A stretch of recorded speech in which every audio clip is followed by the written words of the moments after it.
ಇನ್ನು ಹೊಸ ವರ್ಷಕ್ಕೆ ಕ್ಷಣ ಗಣನೆ ಆರಂಭ ಆಗಿದ್ದು ಎಲ್ಲೆಡೆ ರಾಜ್ಯದ ಪ್ರಮುಖ ಸ್ಥಳಗಳಲ್ಲಿ ಅಲರ್ಟ್ ಅನ್ನು ವಹಿಸಲಾಗ್ತಾ ಇದೆ. ಮೋಸ್ಟ್ ಇಂಪಾರ್ಟೆಂಟ್ಲಿ ಕಾಫಿ ನಾಡು ಚಿಕ್ಕಮಗಳೂರಿನಲ್ಲಿ ಯಾರೆಲ್ಲ ಸೆಲೆಬ್ರೇಷನ್ ಮಾಡಬೇಕಂತ ಪ್ಲಾನ್ ಮಾಡ್ಕೊಂಡಿದ್ರಿ ಅವರು ನಿಮ್ಮ ಪ್ಲಾನ್ ಅನ್ನ ಬದಲಾಯಿಸಿಕೊಳ್ಳಬೇಕಾದಂತ ಅನಿವಾರ್ಯತೆ.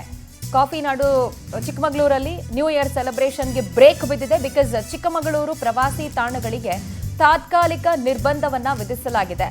ಮುಳ್ಳಯ್ಯನಗಿರಿ, ಕೆಮ್ಮಣ್ಣುಗುಂಡಿ, ಎತ್ತಿನಭುಜ, ದೇವರಮನೆ ಜಲಪಾತಗಳು ಸೇರಿದಂತೆ ಮೋಸ್ಟ್ ಅಟ್ರಾಕ್ಟಿವ್ 22 ಪ್ರವಾಸಿ ತಾಣಗಳು ಅಂತ ಯಾವ್ದೆಲ್ಲ ಗುರುತಿಸಿಕೊಂಡಿದೆ ಚಿಕ್ಕಮಗಳೂರಲ್ಲಿ, ಅಲ್ಲಿಗೆಲ್ಲ ಡಿಸಿ ತಾತ್ಕಾಲಿಕ ನಿರ್ಬಂಧವನ್ನ ವಿಧಿಸಿದ್ದಾರೆ.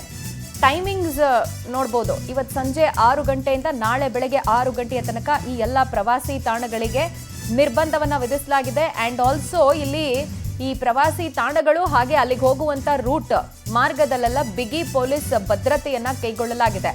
ಪೊಲೀಸ್ ವರಿಷ್ಠಾಧಿಕಾರಿ ವಿಕ್ರಮ್ ಅಮಟೆ ಅವರ ಮನವಿ ಮೇರೆಗೆ ಡಿಸಿ ಇಂಥದ್ದೊಂದು ನಿರ್ಬಂಧ ಆದೇಶವನ್ನ ತಂದಿದ್ದು, ನಿರ್ಬಂಧವನ್ನ ಜಿಲ್ಲಾಧಿಕಾರಿ ಮೀನಾ ನಾಗರಾಜ್ ಆದೇಶಿಸಿದ್ದಾರೆ.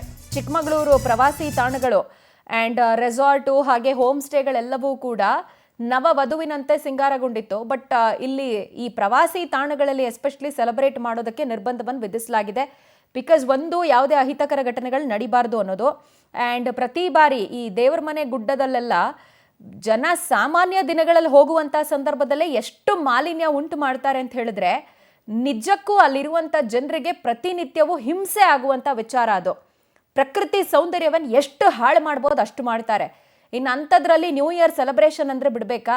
ಕುಡಿದು ತೂರಾಡಿ ಅಲ್ಲೆಲ್ಲ ಮಾಲಿನ್ಯ ಉಂಟು ಮಾಡುವಂಥ ತ್ಯಾಜ್ಯಗಳನ್ನು ಎಸ್ದು ನಮಗೆ ಸಂಬಂಧ ಇಲ್ಲ ಅನ್ನೋ ಕೆಳಗಿಳಿದು ಬಂದ್ಬಿಡ್ತಾರೆ.